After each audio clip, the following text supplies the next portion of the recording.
सावन एक ऐसा शब्द जो केवल पंचांग की एक तिथि नहीं है। ये वो अनुभूति है जो भारतवर्ष के करोड़ों श्रद्धालुओं के हृदय में उमड़ती है जब घटाएं छा जाती हैं, जब बूंदें पृथ्वी को स्पर्श करती हैं और जब हर दिशा में हर हर महादेव की गूंज सुनाई देती है। सावन केवल एक मौसम नहीं, ये भक्ति की वर्षा है, श्रद्धा की धारा है जो सीधे भगवान शिव के चरणों में बहती है। भारत की रथुओं में जब ग्रीष्मकाल अपनी चरम सीमा पर पहुंचता है और पृथ्वी तपती है, तब मानसून की पहली फुहार के साथ एक नई ऊर्जा का संचार होता है। यही समय होता है श्रावण मास का, जिसे हम सावन कहते हैं। अगर आप सभी इस वीडियो को देख रहे हैं तो यह वीडियो आधा अधूरा छोड़कर मत जाए, क्योंकि यह आधा अधूरा वीडियो एक विश के समान होता है। तो इस वीडियो अच्छी तरह देखे, सुने और जाने हर हर महादेव। चलिए आगे बढ़ते हैं। सावन मास हिंदू पंचांग के अनुसार चंद्र मासों में पांचवां मास होता है। चैत्र, वैशाख, ज्येष्ठ, आषाढ़ के बाद आता है सावन। यह मास विशेष रूप से भगवान शिव को समर्पित होता है। पूरे महीने भर भोलेनाथ की पूजा, जलाभिषेक, व्रत कथा और भजन के माध्यम से हर श्रद्धालु खुद को उस शक्ति से जोड़ने का प्रयास करता है जो इस ब्रह्मांड की संहारक और सृजनकर्ता दोनों है, भगवान शिव। सावन का आरंभ यूं तो हर वर्ष आषाढ़ पूर्णिमा के बाद से होता है, लेकिन इसका मूल भाव केवल कैलेंडर तक सीमित नहीं है। यह वह समय है जब प्रकृति भी शिवमयी हो जाती है। हरे भरे पेड़, नदियों में जल की धारा, नीले बादलों से भरा आकाश, सब कुछ ऐसा प्रतीत होता है जैसे भोलेनाथ का श्रृंगार हो रहा हो। क्यों सावन का नाम श्रावण है? श्रावण शब्द का संबंध नक्षत्र श्रवण से है। जब चंद्रमा श्रवण नक्षत्र में होता है और सूर्य कर्क राशि में प्रवेश करता है, तब सावन मास की शुरुआत होती है।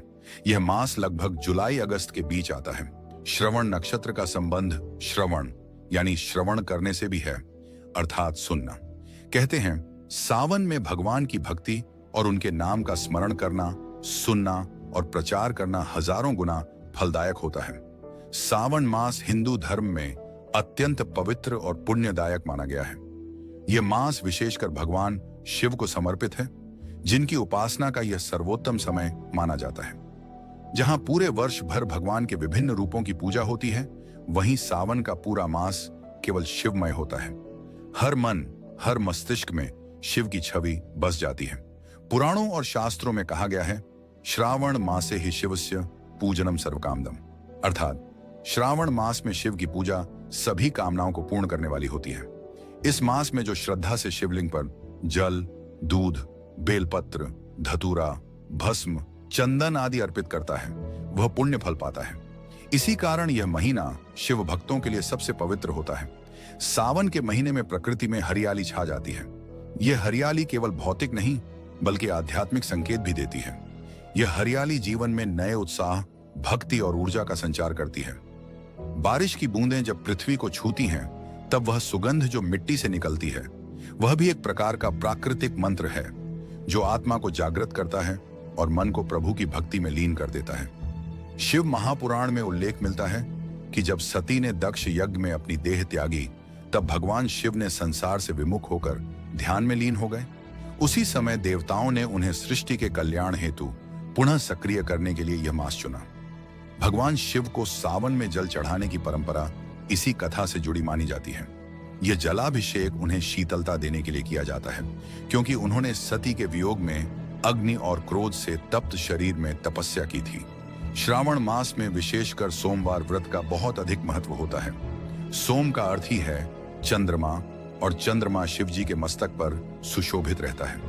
यही कारण है कि सोमवार को शिव पूजा विशेष फलदायक मानी जाती है। सोमवार के व्रत करने से विवाह की बाधाएं दूर होती हैं, मनोवांछित जीवन साथी की प्राप्ति होती है, पारिवारिक सुख संपत्ति में वृद्धि होती है, मानसिक शांति और आध्यात्मिक उन्नति प्राप्त होती है।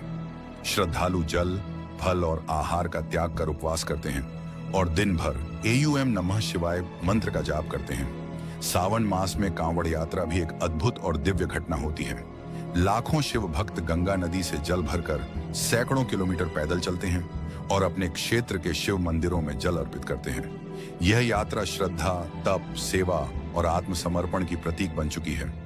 कांवड़िए पूरे मार्ग में बोल बम का जय घोष करते हुए त्याग और अनुशासन के साथ यह कठिन यात्रा करते हैं। यह केवल एक तीर्थ यात्रा नहीं बल्कि आत्मा की तपस्या है, स्वयं को शिव के चरणों में समर्पित करने का उत्सव है। योगियों, तांत्रिकों और साधकों के लिए श्रावण मास बहुत ही महत्वपूर्ण माना गया है। यह समय साधना, तपस्या, ध्यान और आत्ममंथन का काल है। इस मास में वातावरण में ऊर्जा विशेष रूप से सक्रिय होती है, जिससे साधना के फल शीघ्र प्राप्त होते हैं। सावन मास में महिलाएं भी विविध व्रत करती हैं, जैसे 16 सोमवार व्रत, विवाहित जीवन में सुख शांति हेतु, मंगल गौरी व्रत, विवाहित स्त्रियां अपने पति की दीर्घायु हेतु करती हैं। हरियाली तीज और नाग पंचमी जैसे उत्सवों में स्त्रियां पारंपरिक गीत गाकर, झूले झूलकर और श्रृंगार करके सावन को जीवंत बनाती हैं। हम सब सावन का इंतजार करते हैं, लेकिन क्या कभी आपने यह विचार किया है कि सावन आखिर क्यों आता है? क्या यह केवल एक ऋतु का नाम है या इसका कोई खगोलीय, धार्मिक, सांस्कृतिक और आध्यात्मिक?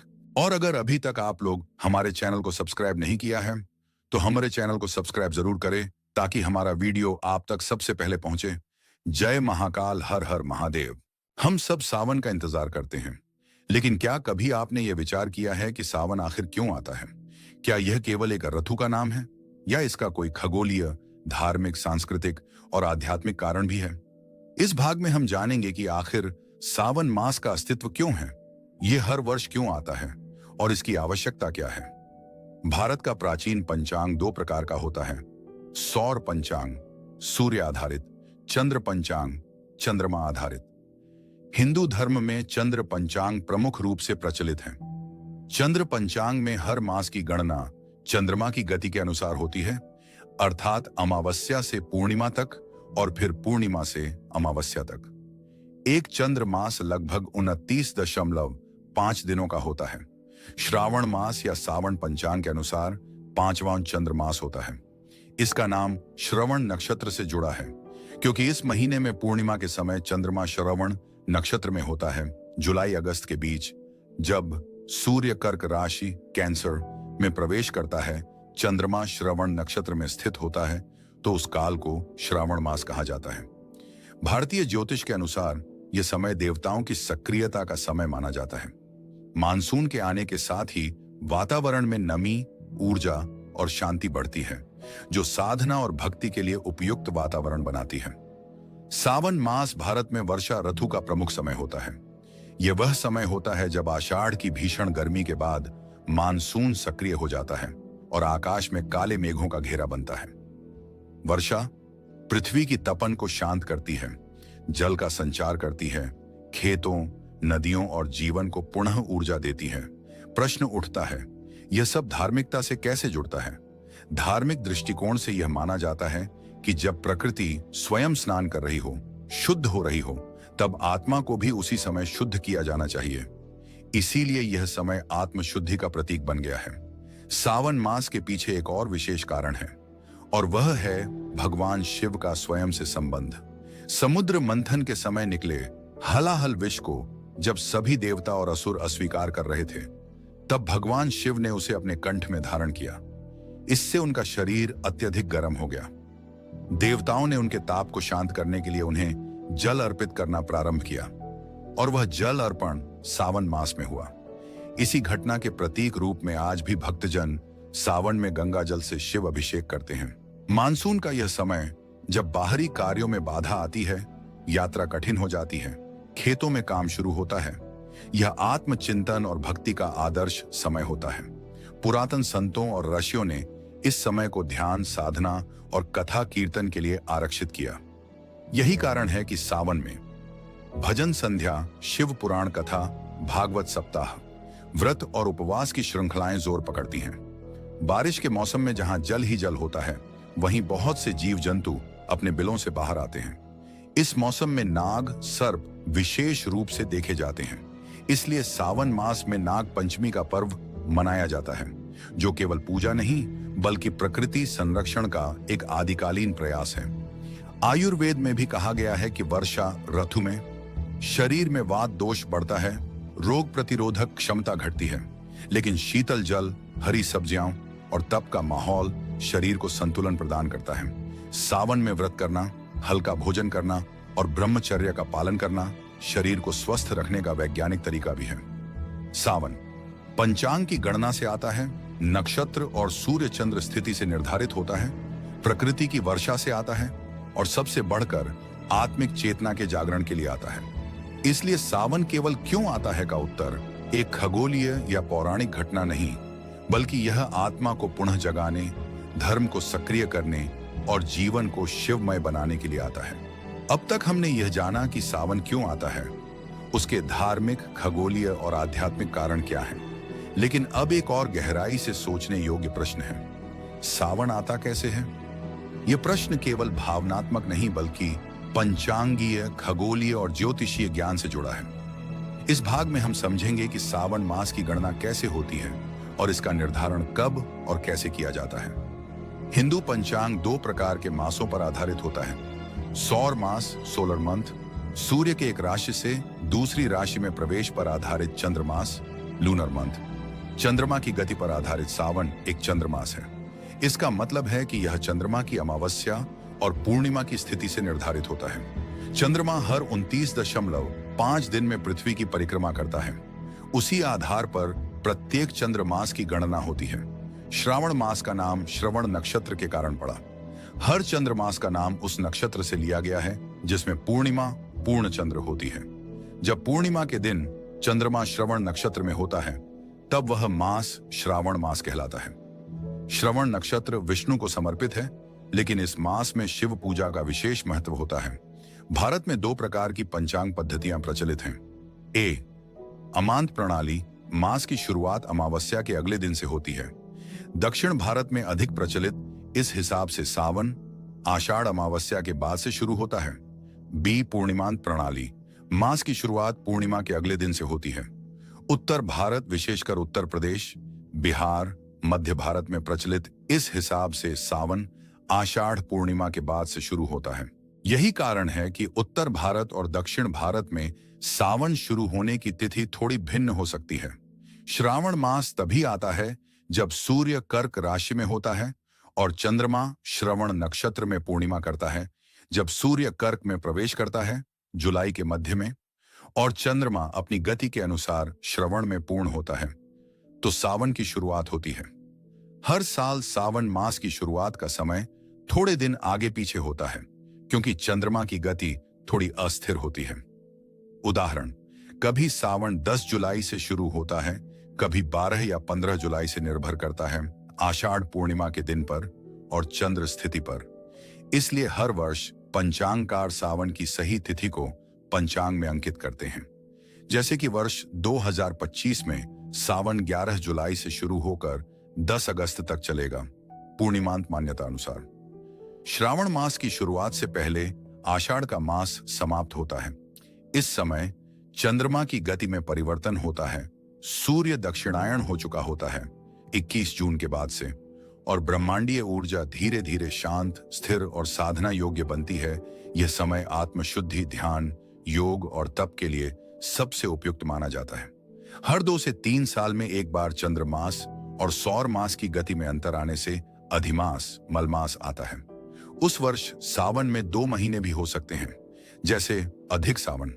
यह अत्यंत दुर्लभ और शुभ समय माना जाता है, जब पूरे 60 दिन शिव की पूजा का अवसर मिलता है। चंद्रमा की स्थिति और श्रवण नक्षत्र की पूर्णिमा पर आधारित सूर्य के कर्क राशि में होने पर पंचांगीय और खगोलीय गणनाओं से सावन का निर्धारण होता है। सावन आना कोई संयोग नहीं, यह गणना, ऊर्जा और चेतना का समन्वय है, जो हर वर्ष आत्मा को भगवान शिव से जोड़ने के लिए आता है। यह सवाल बहुत ही गूढ़ है। सावन किस लिए आता है? क्या यह केवल भक्ति के लिए आता है? क्या यह सिर्फ त्योहारों और व्रतों का मौसम है, या फिर इसके पीछे कुछ गहरा आध्यात्मिक, सांस्कृतिक और मानव जीवन से जुड़ा उद्देश्य छिपा है? इस भाग में हम जानेंगे कि सावन का उद्देश्य क्या है और यह मास हमारे जीवन में क्यों आता है। सावन मास भगवान शिव को समर्पित होता है। यह मास हर व्यक्ति को एक अवसर देता है कि वह अपने भीतर की अव्यवस्थित ऊर्जा को शिव के संपूर्ण और मौन स्वरूप से जोड़ सके। शिव क्या है? शिव शून्य है, शिव ध्यान है, शिव नृत्य है, शिव संहार है और पुनः सृजन भी। सावन इसलिए आता है कि हम इस शिव तत्व को समझ सकें और आत्मसात कर सकें। वर्षा ऋतु में बाहर निकलना कठिन हो जाता है, शरीर ढीला पड़ता है और मन भी शांत होने लगता है। प्रकृति हमें संकेत देती है कि अब समय है भीतर की ओर जाने का। सावन इसीलिए आता है, ध्यान के लिए, आत्मनिरीक्षण के लिए, तप और संयम के लिए, अपने भीतर के परमात्मा को जानने के लिए। जो व्यक्ति सावन में व्रत, जप, ध्यान और स्वाध्याय करता है वह आध्यात्मिक उन्नति की ओर बढ़ता है। सावन केवल पूजा का नहीं बल्कि प्रकृति से प्रेम का भी महीना है।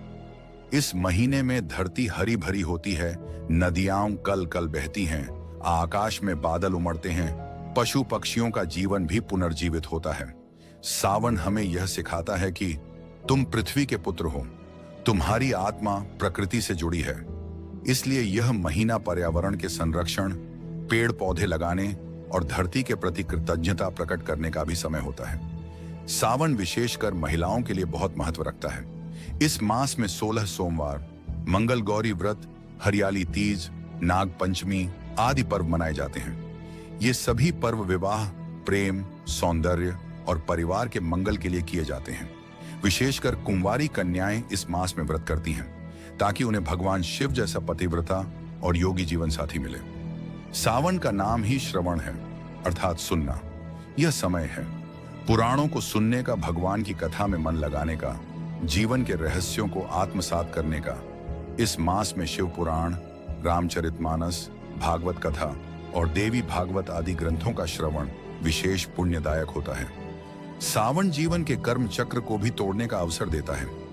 जब व्यक्ति शिव की भक्ति में डूबता है, अपने जीवन को नियमों से बांधता है, व्रत, संयम और सत्कर्म करता है, तो वह अपने अज्ञात बंधनों से मुक्त होने लगता है। शिव ही मोक्षदाता है और सावन ही उनका द्वार है। सावन केवल व्यक्तिगत भक्ति नहीं, यह सामूहिक संस्कृति का पर्व भी है। गांवों में मेले लगते हैं, झूले झूलते हैं, तीज के गीत गाए जाते हैं। महिलाएं हरी चूड़ियां, मेहंदी और हरे वस्त्र पहनती हैं। यह सामाजिक समरसता का वह महीना है जब समाज एक हो जाता है और सब साथ मिलकर जीवन को शिव के नाम से जीते हैं। सावन एक भक्त को परम भक्त बनाने आता है। जो केवल मंदिर जाता था वह अब रोज अभिषेक करता है, जो केवल आरती करता था वह अब घंटों जप करता है, जो केवल सुनता था वह अब AUM नमः शिवाय में लीन हो जाता है। सावन में भक्त का हृदय शिव के नाम से इस तरह भर जाता है जैसे बरसात में नदी भर जाती है और फिर वह प्रेम में बहने लगता है। निष्कर्ष, सावन किस लिए आता है? सावन आता है हमें शिव से जोड़ने, आत्मा को पवित्र करने, शरीर को अनुशासित करने, मन को भक्ति में लीन करने, समाज को एक करने, प्रकृति से जुड़ने और अंततः मोक्ष पाने के लिए। यह मास केवल पूजन का नहीं, यह आत्मबोध और परम सत्य की ओर बढ़ने का मार्ग है। सावन आते ही हर दिशा से हर हर महादेव की गूंज सुनाई देती है। लोग शिवालयों में जुटते हैं, जलाभिषेक होता है, व्रत रखे जाते हैं और हर भक्त मन ही मन यही अनुभव करता है कि एक अब शिव आ गए हैं। तो आखिर ऐसा क्या है जो सावन को शिवमय बनाता है? क्यों पूरे वर्ष का यह एक मास ही शिव को समर्पित होता है? इस भाग में हम भगवान शिव और सावन के बीच के गहरे पौराणिक, धार्मिक और आध्यात्मिक संबंधों को समझेंगे। सावन मास और भगवान शिव के संबंध की सबसे प्रमुख कथा समुद्र मंथन से जुड़ी है। कथा अनुसार जब देवताओं और असुरों ने समुद्र मंथन किया तो 14 रत्न निकले, लेकिन इन सब में सबसे पहले निकला हलाहल नामक घातक विष। यह विष इतना प्रबल था कि पूरी सृष्टि को नष्ट कर सकता था। तब सभी देवता भगवान शिव के पास गए। शिवजी ने करुणा और कल्याण की भावना से उस विष को पी लिया और उसे अपने कंठ में रोक लिया। इससे उनका कंठ नीला हो गया और वे नीलकंठ कहलाए। विष का प्रभाव शांत करने के लिए देवताओं ने उन्हें गंगा जल से अभिषेक किया। यह परंपरा सावन मास में ही प्रारंभ हुई थी। इसीलिए सावन में शिव को जल चढ़ाना सबसे पुण्यदायक माना गया। शिव की जटाओं में मां गंगा विराजमान है। कहते हैं गंगा जब धरती पर उतरी तो उसकी तीव्र धारा से पृथ्वी नष्ट हो सकती थी। तब भगवान शिव ने अपनी जटाओं में गंगा को रोककर उसका प्रवाह नियंत्रित किया। गंगा जल को शिव को अर्पित करना वास्तव में एक प्राकृतिक और आध्यात्मिक पुण्य चक्र है जो सावन में विशेष महत्व रखता है। गंगा जल प्लस सावन अनातान, शिव के परम तृप्ति का काल। सावन मास में प्रकृति जागृत होती है, वर्षा होती है, धरती हरी होती है, नदियां उफान पर होती हैं और मन एक मौन अवस्था की ओर बढ़ता है। भगवान शिव स्वयं प्रकृति के अधिपति हैं। वे पर्वतराज हिमालय पर निवास करते हैं। वे त्रिनेत्रधारी हैं, सूर्य, चंद्र और अग्नि के प्रतीक। वे पंच महाभूतों आकाश, वायु, अग्नि, जल, पृथ्वी से बने हैं। इसलिए जब प्रकृति सबसे अधिक जागृत और सुंदर होती है सावन में, तो वही समय शिव आराधना के लिए उपयुक्त होता है। सावन मास का एक उद्देश्य आत्म संयम और साधना है, और भगवान शिव योग और ध्यान के आदि देवता हैं। वे ध्यानस्थ रहते हैं, वे ब्रह्मचारी हैं, वे वैराग्य का प्रतीक हैं। वे तांडव के माध्यम से नाश और पुनर्निर्माण करते हैं। सावन में ध्यान, व्रत, उपवास, ब्रह्मचर्य आदि तप शिव के ही मार्ग हैं, जिन्हें साधक अपनाते हैं। सावन मास में मां पार्वती ने शिव को पति रूप में पाने के लिए घोर तप किया था। उनके तप और भक्ति से प्रसन्न होकर भगवान शिव ने विवाह का वचन दिया। इसलिए सावन मास विशेषकर कन्याओं और विवाहित स्त्रियों के लिए सौभाग्य की कामना, शिव जैसा पति पाने और वैवाहिक जीवन में सुख शांति हेतु अत्यंत शुभ माना जाता है। हरियाली तीज, 16 सोमवार, मंगल गौरी, ये सभी पर्व शिव पार्वती के प्रेम, तप और विवाह की गाथा से जुड़े हैं। सावन में शिवलिंग पर गंगा जल, दूध, दही, शहद, घी, बेलपत्र, भस्म, धतूरा, भांग इत्यादि चढ़ाने का विशेष महत्व है। शिवलिंग पर जल चढ़ाने से क्रोध शांत होता है, मन स्थिर होता है, पापों का नाश होता है, पुण्य की वृद्धि होती है। शिव पुराण कहता है, श्रावण मासे जलम यस्तु शंकराय प्रदायते सर्व पाप विनिर्मुक्तः शिवलोकम सगच्छति। जो सावन मास में शिव को जल अर्पित करता है, वह समस्त पापों से मुक्त होकर शिवलोक प्राप्त करता है। शिव को भक्तों का देवता कहा गया है। वे बिना आडंबर के प्रसन्न होते हैं। वे जाति, वर्ण, लिंग से परे हैं। वे भस्मधारी हैं, सरल हैं, स्नेही हैं। सावन का माह इसलिए भी आता है कि हर साधारण व्यक्ति को शिव से जुड़ने का अवसर मिल सके। सावन हर्बन, शिव का मास, यह वह समय है जब प्रकृति जागती है, भक्ति बहती है, तपस्या प्रबल होती है और आत्मा शिव से एकाकार होती है। सावन शिव का आमंत्रण है, आओ मुझे जानो, मुझे जियो। सावन केवल भक्ति का महीना नहीं, यह एक अनुशासन, संकल्प और आत्मिक तपस्या का समय है। इस मास में शिव को प्रसन्न करने के लिए श्रद्धालु विविध व्रत, उपवास और पूजा पद्धतियां अपनाते हैं। इस भाग में हम विस्तार से जानेंगे सावन में कौन कौन से व्रत रखे जाते हैं, उनकी विधियां क्या होती हैं, कौन से मंत्र और नियम विशेष रूप से फलदायक माने जाते हैं। सोमवार शिव जी का प्रिय दिन है। श्रावण मास में पड़ने वाले सोमवारों का विशेष महत्व होता है। विवाह की कामना, सौभाग्य और संतान प्राप्ति, मानसिक शांति, मोक्ष प्राप्ति। प्रातः स्नान कर स्वच्छ वस्त्र पहने, घर या मंदिर में शिवलिंग के समक्ष दीप जलाएं। गंगा जल, दूध, दही, घी, शहद से अभिषेक करें। बेलपत्र, आक, धतूरा, भस्म, भांग, चंदन अर्पित करें। मंत्र जाप करें। एयूएम नमः शिवाय 108 बार, एयूएम त्र्यंबकम यजामहे। महामृत्युंजय मंत्र। दिन भर फलाहार लें, शिव कथा या शिव चालीसा का पाठ करें। शाम को दीपक जलाकर आरती करें। रात्रि में भगवान शिव को पंचामृत अर्पित करें और व्रत का समापन करें। महिलाएं व पुरुष दोनों ये व्रत कर सकते हैं। ये व्रत सावन से आरंभ कर लगातार 16 सोमवारों तक रखा जाता है। अविवाहित कन्याओं को उत्तम वर प्राप्त होता है।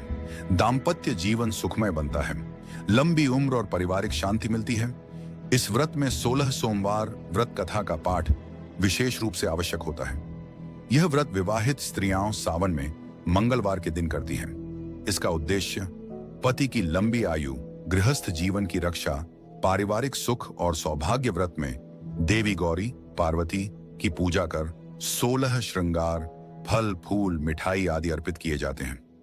सावन मास की शुक्ल पक्ष की पंचमी तिथि को नाग पंचमी मनाई जाती है। इस दिन सर्प देवता की पूजा होती है। धरती में खुदाई निषिद्ध होती है। दूध, चावल, दूर्वा आदि से नागों को अर्पण करते हैं। मान्यता है कि इस व्रत से नाग दोष, काल सर्प दोष और भय का नाश होता है। यह व्रत स्त्रियां सावन में शुक्ल पक्ष की तृतीया तिथि को करती हैं। माता पार्वती का श्रृंगार कर उन्हें झूले पर बैठाया जाता है। हरे वस्त्र, चूड़ियां, मेहंदी आदि का प्रयोग होता है। सुहागिनें अपने सौभाग्य की रक्षा हेतु व्रत करती हैं। पारंपरिक लोकगीतों और भजन कीर्तन का आयोजन होता है। सावन में रुद्राभिषेक अत्यंत शुभ और फलदायक माना जाता है। इसमें शिवलिंग पर मंत्रों के साथ निम्न चीजों से अभिषेक किया जाता है।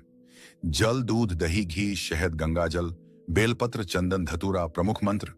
एयूएम नमो भगवते रुद्राय, एयूएम नमः शिवाय, एयूएम त्र्यंबकम यजामहे। रुद्राष्टाध्याय, शिव पंचाक्षरी स्तोत्र, शिव तांडव स्तोत्र आदि का पाठ भी लाभकारी होता है। सावन में निम्न पाठ विशेष पुण्यदायक माने जाते हैं। शिव चालीसा भक्तिपूर्वक दिन में 2 बार पढ़ें। शिव महिम्न स्तोत्र अभिषेक के दौरान पढ़ें। शिव तांडव स्तोत्र विशेष ऊर्जा देने वाला लघुरुद्र, महारुद्र, अथर्व शीर्ष विद्वानों द्वारा करवाएं। 8, व्रत में क्या ना करें। क्रोध, झूठ, द्वेष, अपवित्र विचारों से बचें। प्याज, लहसुन, मांस, मदिरा का त्याग करें। अधिक नींद और आलस्य न करें। व्रत में दिन भर मौन या मंत्र जाप करें। सावन में व्रत और पूजा, आत्म शुद्धि के लिए, भगवान शिव से जुड़ने के लिए, तप, संयम और श्रद्धा को मजबूत करने के लिए, जीवन के दोषों और दुखों को शांत करने के लिए व्रत केवल भूखा रहना नहीं, ये स्वयं के शरीर, मन और आत्मा को शिवमय बनाने की साधना है। सावन केवल मंदिरों और घरों तक सीमित नहीं है, बल्कि यह भारत के लोक जीवन और संस्कृति का पर्व बन चुका है। इस मास में देश भर में अनेक धार्मिक मेले, कांवड़ यात्राएं और सांस्कृतिक आयोजन होते हैं, जहां भक्ति, संगीत, लोकगीत और जनमानस का उत्सव एक साथ होता है। इस भाग में हम जानेंगे कि भारत में किन किन स्थानों पर सावन विशेष रूप से भव्य रूप में मनाया जाता है। कांवड़ यात्रा सावन के महीने की सबसे प्रमुख और विशाल घटना होती है। इसमें शिव भक्त कांवड़िए विभिन्न पवित्र नदियों, विशेषतः गंगा से जल भरते हैं और पैदल चलकर अपने क्षेत्र के शिव मंदिर में जल अर्पित करते हैं। प्रमुख स्थल हरिद्वार उत्तराखंड, गंगोत्री गौमुख सुल्तानगंज बिहार, वाराणसी उत्तर प्रदेश, देवघर झारखंड। कांवड़िए नारंगी वस्त्र पहनते हैं, सिर पर गंगा जल लिए बोल बम हर हर बम कहते हुए चलते हैं। यह केवल भक्ति नहीं, सहनशीलता, अनुशासन और त्याग का अद्भुत उदाहरण है। यह भारत का 12 ज्योतिर्लिंगों में से एक है। सावन में यहां पर कोटि कोटि श्रद्धालु सुल्तानगंज से 105 किलोमीटर की यात्रा करके जल चढ़ाने आते हैं। इस यात्रा को श्रावणी मेला कहा जाता है। जल भरने का स्थान उत्तरवाहिनी गंगा, सुल्तानगंज जल चढ़ाने का स्थान बाबा बैद्यनाथ मंदिर, देवघर। माना जाता है कि एक बार रावण ने यही जल चढ़ाकर शिव को प्रसन्न किया था। सावन में काशी, वाराणसी की गलियां शिवमय हो जाती हैं। मंदिरों में रुद्राभिषेक होता है, गंगा आरती और शिव तांडव पाठ किया जाता है। हजारों कांवड़िए यहां गंगा जल चढ़ाने आते हैं। काशी में सावन के प्रत्येक सोमवार को विशेष श्रृंगार और उत्सव मनाया जाता है। उत्तर भारत के राजस्थान, हरियाणा, उत्तर प्रदेश, मध्य प्रदेश में सावन का सबसे सुंदर सांस्कृतिक आयोजन होता है। हरियाली तीज, महिलाएं हरे वस्त्र पहनती हैं, हाथों में मेहंदी और हरी चूड़ियां पहनती हैं। पार्वती मां के झूले झुलाए जाते हैं, लोकगीत गाए जाते हैं। संगीत गीतों में प्रेम, सौंदर्य, शिव पार्वती के प्रसंग और जीवन के रंग झलकते हैं। सावन शुक्ल पंचमी को नाग पंचमी मनाई जाती है। इस दिन भारत के कई क्षेत्रों में नाग देवता की पूजा होती है और बड़े मेले लगते हैं। प्रमुख स्थान नाग मंदिर उज्जैन मध्य प्रदेश, नागनाथ मंदिर महाराष्ट्र धामनगांव, गुजरात कुक्के सुब्रमण्यम मंदिर, कर्नाटक। इस दिन लोग सांपों को दूध पिलाते हैं और उन्हें देवता मानकर उनकी आराधना करते हैं। ब्रजभूमि मथुरा वृंदावन में सावन में राधा कृष्ण झूला महोत्सव मनाया जाता है। ठाकुर जी को विशेष पोशाक पहनाई जाती है, फूलों से झूले सजाए जाते हैं, भक्त रस भरे भजन गाते हैं। इस आयोजन में श्रृंगार रस और भक्ति रस दोनों की झलक मिलती है।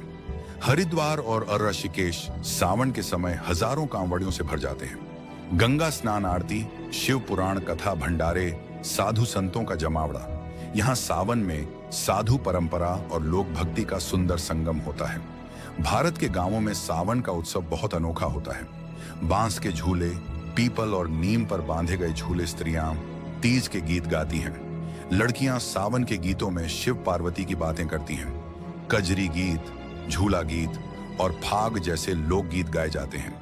यह महीना मिट्टी की खुशबू, कजरी की तान और भक्ति के रस से भरा होता है। सावन क्षण श्रद्धा प्लस संस्कृति प्लस समाज प्लस साधना कांवड़ यात्रा, सेवा और भक्ति झूला महोत्सव, प्रेम और संगीत नाग पंचमी, प्रकृति संरक्षण, मंदिर आयोजन, धर्म और ध्यान। सावन में मंदिर ही नहीं, हर गांव, हर नदी, हर झूला, सब शिव के नाम से झूमते हैं। सावन का नाम सुनते ही मन में सबसे पहला दृश्य क्या आता है? बादल, बारिश, हरियाली और शीतल हवा। लेकिन क्या ये केवल प्राकृतिक घटनाएं हैं या फिर इनका कोई गहरा आध्यात्मिक अर्थ भी है? इस भाग में हम जानेंगे कि सावन की वर्षा, बिजली, बादल और हरियाली, ये सब हमारे आंतरिक जीवन, आत्मिक यात्रा और भक्ति से कैसे जुड़ते हैं। बरसात केवल जल नहीं बरसाती, यह ईश्वर के कृपा जल का प्रतीक है। जब सावन में आकाश से जल गिरता है, वह तपती हुई धरती को शीतलता देता है, सूखे हुए खेतों को जीवन देता है, पशु पक्षियों को आश्रय और राहत देता है।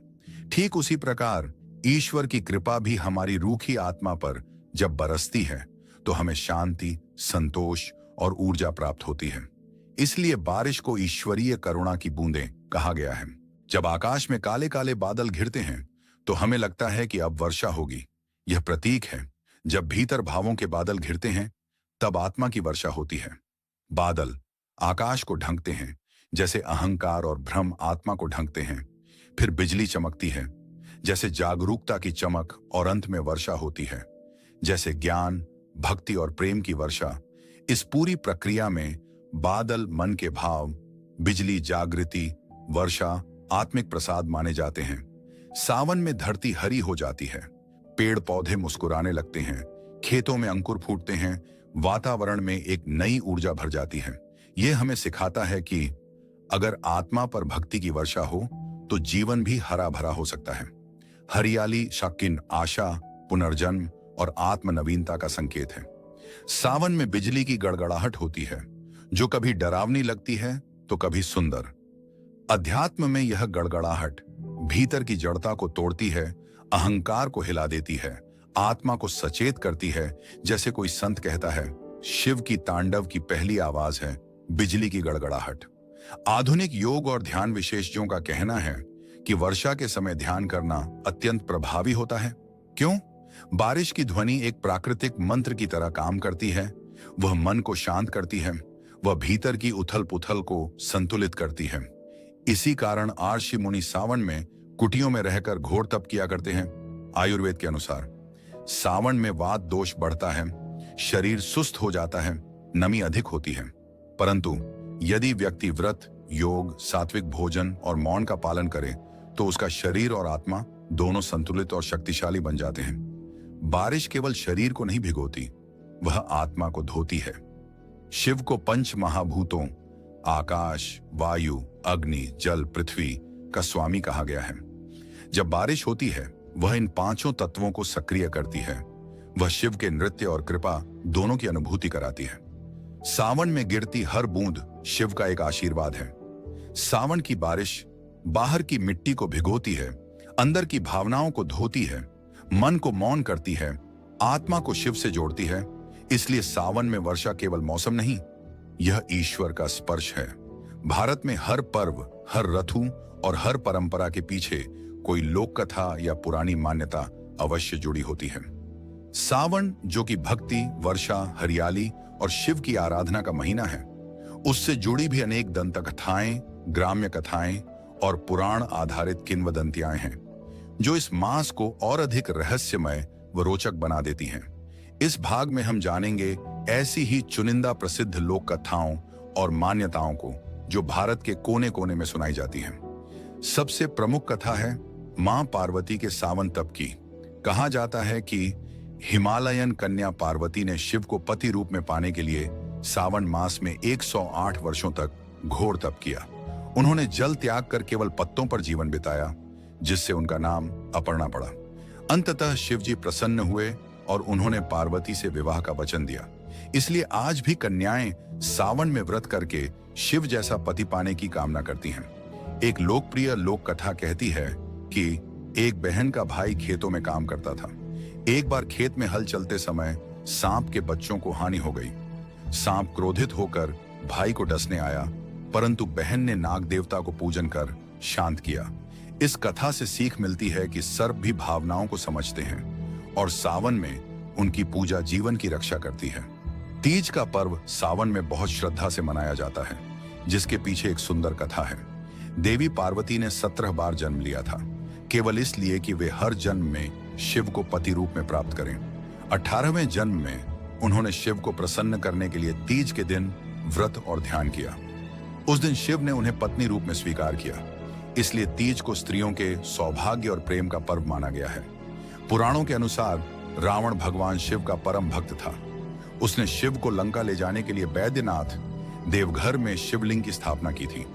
वह जल लेकर सुल्तानगंज से चला था और सावन मास में जल चढ़ाया। कांवड़ यात्रा की परंपरा यहीं से शुरू हुई। रावण की तरह भक्त जल लेकर पैदल यात्रा करते हैं और शिव को चढ़ाते हैं। सावन में गांवों में गाए जाने वाले कजरी गीत एक कथा से जुड़े हैं। एक नवविवाहिता अपने पीहर आई थी, लेकिन उसका पति नहीं आ सका। उसने बादलों से कहा, मेरे प्रिय को संदेश दो। तभी से कजरी गीतों में विरह, प्रेम और अनुराग की भावनाएं गूंजती हैं। काहे को ब्याही विदेश। ग्रामीण लोक कथाओं में कहा जाता है, नंदी बैल भगवान शिव का वाहन है जो आकाश में बादल बनाता है। सावन में जब शिव प्रसन्न होते हैं तो नंदी बादलों को खोलता है और वर्षा होती है।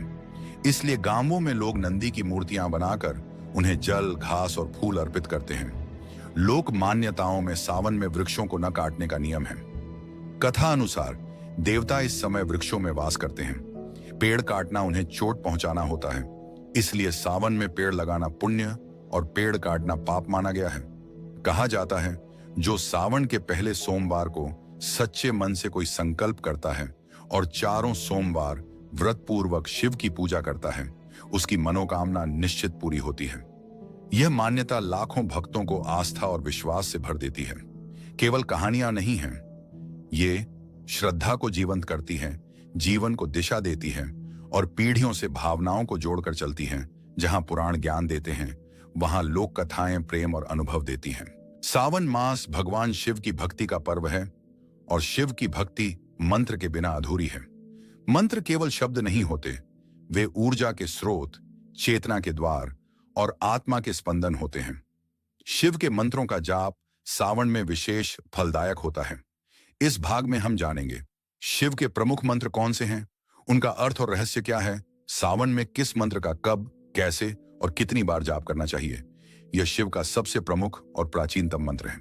इसमें 5 अक्षर हैं, न, एम, शी, वा, य, जिन्हें पंच तत्वों से जोड़ा गया है। नमान्यन पृथ्वी, मम अन्न जल, शीन अग्नि व मन वायु, यम आकाश। मैं स्वयं को शिव को समर्पित करता हूं। प्रातः स्नान के बाद रुद्राक्ष माला से 108 बार जप करें। शिवलिंग पर जल चढ़ाते समय मंत्र बोलें। मानसिक, वाचिक और उपांशु धीरे। जप तीनों विधियां उपयोगी हैं। यह मंत्र व्यक्ति को शिव तत्व से जोड़ता है और मन को शांत करता है। एयूएम त्र्यंबकम यजामहे सुगंधिम पुष्टिवर्धनम उर्वारुकमेव बंधनान मृत्यु और मुक्षीय मामृतात। हम त्रिनेत्रधारी शिव की पूजा करते हैं, जो जीवन को पुष्ट करते हैं। जैसे खीरा डंठल से अलग होता है, वैसे ही हमें मृत्यु के बंधन से मुक्त करें, अमृतत्व की ओर ले जाएं। रोग, भय, मृत्यु, दुर्भाग्य दूर करने हेतु हर रोज कम से कम 21 बार जप करें। रुद्राभिषेक करते समय विशेष रूप से फलदायक यह शिव का संजीवनी मंत्र है। मृत्यु के भय को हरता है। एयूएम तत्पुरुषाय विद्महे महादेवाय धीमहि तन्नो रुद्रः प्रचोदयात्। अर्थ, हम शिव को जानें, महादेव की उपासना करें, वह रुद्र हमारे अंतर मन को प्रज्वलित करें। यह मंत्र बुद्धि शुद्धि, ज्ञान और आध्यात्मिक उन्नति के लिए उपयोगी है। रुद्राष्टाध्यायी यजुर्वेद के रुद्र सूक्त का अंश है, जिसमें शिव की महिमा विस्तार से वर्णित है। नमस्ते रुद्र मन्यवतोतिष्वे नमः त्र्यंबकम यजामहे शिवाय नमः शिवाय नमः।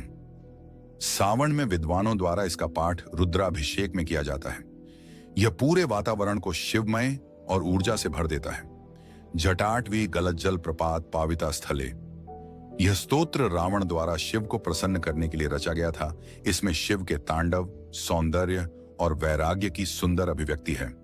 सावन में नित्य संध्या के समय इसका पाठ करने से मन शिव भक्ति में डूब जाता है। यह भक्ति भाव से रचा गया 40 श्लोकों का स्तोत्र है। सरल भाषा, हर आयु वर्ग के लिए उपयुक्त मानसिक शांति, भयनाश और पारिवारिक कल्याण हेतु सावन में नित्य प्रातः और संध्या के समय इसका पाठ करें। मंत्र फल एवं शिवाय नमः मानसिक तनाव दूर होता है। एवं रुद्राय नमः कष्ट निवारण एवं शंकराय नमः पारिवारिक शांति एवं नमो भगवते रुद्राय तीव्र ऊर्जा और साहस एवं ईशानाय नमः पूर्वजों का आशीर्वाद दिशा शुद्ध सावधानियां और नियम। मंत्र जप स्वच्छता और शुद्धता से करें। रुद्राक्ष की माला का प्रयोग करें। मंत्र उच्चारण सही और श्रद्धा से करें। अधूरी माला कभी न छोड़ें। मौन और एकाग्रता में जप अधिक फलदायक होता है। सावन में शिव मंत्रों का जाप आत्मा को शिव से जोड़ता है, कर्मों का नाश करता है, भय दुख और दुर्भाग्य को हरता है, साधक को शिव स्वरूप बना देता है। मंत्र जप वह ध्वनि है जिसके माध्यम से हम शिव की मौन ऊर्जा से एक हो सकते हैं। सावन एक प्राचीन पर्व है, ऋषियों, मुनियों, लोक कथाओं और धर्म ग्रंथों से जुड़ा हुआ। लेकिन प्रश्न उठता है, आज के तेज डिजिटल और भौतिकतावादी समाज में सावन का क्या स्थान है? क्या यह केवल एक परंपरा है या फिर आज भी इसका कोई यथार्थ और सामाजिक उद्देश्य है? इस भाग में हम समझेंगे कि सावन आज के दौर में क्यों जरूरी है और इसमें हमारी भूमिका क्या हो सकती है। आज पर्यावरण संकट गंभीर है। वनों की कटाई, जलवायु परिवर्तन, वायु प्रदूषण। सावन में पेड़ लगाए जाते हैं, हरियाली का स्वागत होता है, वर्षा का स्वागत गीतों से होता है। ये सिखाता है प्रकृति को पूजो, केवल उपयोग मत करो। सावन में कम से कम एक पेड़ अवश्य लगाएं। बच्चों को प्रकृति प्रेम की शिक्षा दे। आज का जीवन भाग दौड़ भरा, तनावपूर्ण, डिजिटल व्यसनों से ग्रस्त सावन में व्रत, मौन, ध्यान, मंत्र ये सब मन और मस्तिष्क को शांत करते हैं। सावन में एक दिन डिजिटल डिटॉक्स करें, 10 मिनट का मौन या ध्यान अपनाएं। बच्चों को ध्यान और मंत्र सिखाएं। आज बहुत से युवा धर्म से दूर हो रहे हैं, परंतु सावन आकर्षक त्योहार, लोकगीत, झूले, रंगीनता, भक्ति और सामाजिक मेलजोल यह एक माधुर्यपूर्ण मार्ग है उन्हें फिर से संस्कृति और श्रद्धा से जोड़ने का। कथा आदि पढ़ाए, परिवार में एक साथ पूजा और पाठ की परंपरा बनाएं। सावन स्त्रियों के लिए तीज, झूले, श्रृंगार का उत्सव है। लोक गीतों और नृत्य का पर्व है। स्त्रियों की सृजन शक्ति का सम्मान है। यह समाज में सौंदर्य, कला, संगीत और नारी गरिमा को पोषण देता है। भागी बनाएं, लोक गीतों की रिकॉर्डिंग करें, साझा करें, घर में झूले डालें, संगीत और भजन गायन करें। सावन में कांवड़ यात्रा होती है, सहयोग और अनुशासन का अद्भुत उदाहरण। मंदिरों में भंडारे लगते हैं, गरीबों को अन्न वस्त्र दिए जाते हैं। अपने मोहल्ले या गांव में भक्ति आयोजन या सेवा शिविर लगाएं। जरूरतमंदों को सावन में दान करें। एक समय उपवास, एक समय सेवा अपनाएं। सावन के व्रत, मंत्र, कथा, ध्यान ये सब आत्मा के उठान का साधन है। आज जब जीवन केवल भौतिक लक्ष्य तक सिमट रहा है, सावन आध्यात्मिक पुनरुद्धार का अवसर बनता है। सावन को सेल्फ रिबूट की तरह लें। घर में रोज एक दीपक, एक मंत्र, एक कथा का नियम बनाएं। सावन हसन प्रकृति की पूजा, आत्मा की साधना, परिवार की एकता, समाज सेवा, संस्कृति का पुनरुद्धार। यह केवल पुरानी रस्म नहीं, यह आज के समाज की समस्याओं का उत्तर है। सावन केवल शिव का महीना नहीं, यह तुम्हारे भीतर शिव को जगाने का समय है। अगर वीडियो अच्छी लगे तो हमारे चैनल को सब्सक्राइब जरूर करें ताकि हम आपके लिए और अच्छी वीडियो लाएं, और साथ ही लाइक भी करें और कमेंट भी। और कमेंट में हर हर महादेव, जय महाकाल, जय मृत्युंजय, जय पार्वती मैया जरूर लिखें ताकि हम जान पाए कि आपको यह वीडियो अच्छी लगी है और भगवान आपकी सारी मनोकामनाएं पूर्ण करे। जय गौरी गणेश।